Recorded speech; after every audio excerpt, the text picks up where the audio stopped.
Ayman al-Zawahiri, the one who assumed the leadership of Al-Qaeda after Osama bin Laden's assassination, has been killed by the US. Biden, who was under isolation, did come out to announce the same. While the conversation may be constrained around the US, the assassination will be a turning point in the Indian polity. Hi and welcome to TFI English, the national socio-political analysis arm of the TFI Media Group. I'm your host Piyush, and in this video I will explain why the assassination of Ayman al-Zawahiri matters. Al-Zawahiri, the leader of terrorist group Al-Qaeda, was killed in a US strike in Afghanistan. Al-Zawahiri was the one who plotted the 9/11 attacks that established the organization as a dreaded terrorist outfit. The United States had placed a $25 million bounty on his head. Zawahiri was a surgeon born and brought up in Egypt. A 14-year-old Arabic and French-speaking, Zawahiri became a member of the Muslim Brotherhood. He later formed Egyptian Islamic Jihad, which he later merged with Al-Qaeda as they both furthered their nefarious agenda. The number 2 in Al-Qaeda, al-Zawahiri, has been killed by the US intelligence forces. Senile Biden, who was under COVID isolation, himself came out to announce a thumping victory as he said, "This terrorist leader is no more."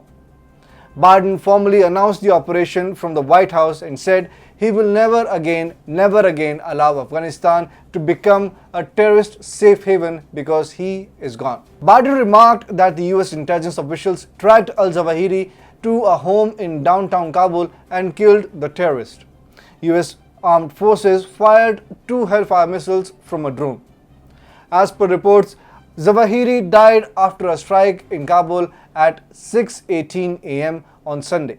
The attack was also confirmed by Taliban spokesperson Zabiullah Mujahid while condemning the same, as he called it a violation of international principles and the 2020 agreement on US troops withdrawal.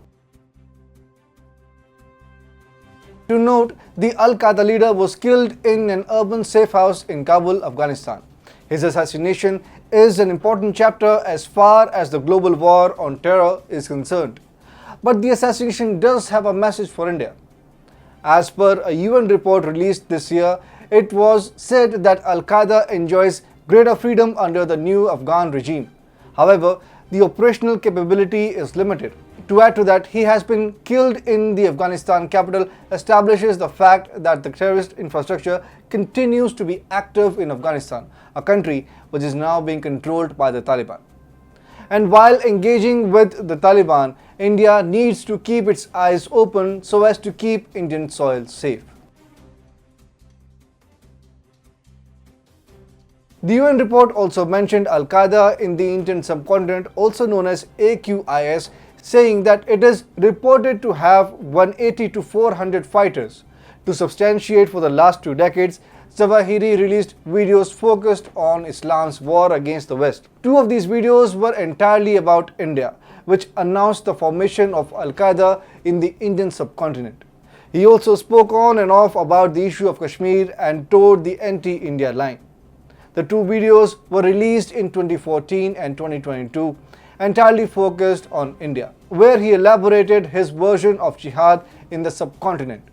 In the 2014 video, he announced the formation of the organization of the base for jihad in the Indian subcontinent, confirming that he has not forgotten his Muslim brothers in India. He said jihadis would break the borders of British India and asked Muslims in the subcontinent to unite. Recently in 2022, Zawahiri released a video in which he spoke of the hijab controversy ongoing in India, where he showered praises on Muskan Khan, the girl whose video went viral chanting Allahu Akbar. As Biden thumps his chest for assassinating Zawahiri, in the coming years, India's role will be crucial as the nation is emerging as a power center in the South Asian region.